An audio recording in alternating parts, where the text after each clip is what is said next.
시야 이는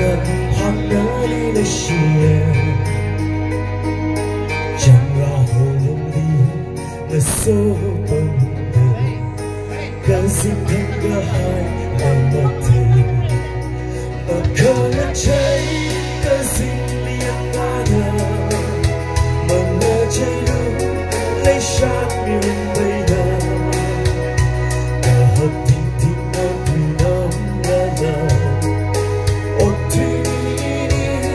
Makhangachei mà ra Makhangachei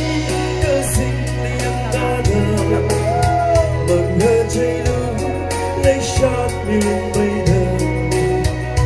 cả hợp tình tình nó vì nó là đời ôm thủy đi Makhangachei mà ra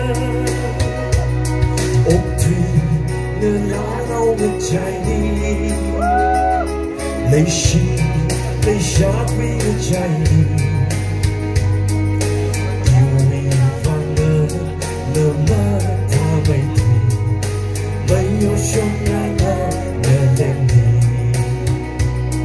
ya lên thinh thinh nó suy là ôm thủy thinh thinh nó suy là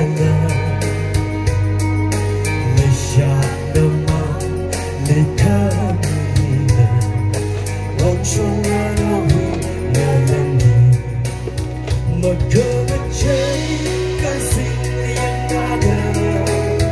Makhangachei lấy sát miền bay đà cả hợp tình tình đã vì năm là đời ôm thủy đi Makhangachei mà ra Makhangachei cả xin liền ngã đời Makhangachei lấy sát miền bay đà cả hợp tình tình đã vì năm là đời ôm thủy đi Makhangachei mà ra.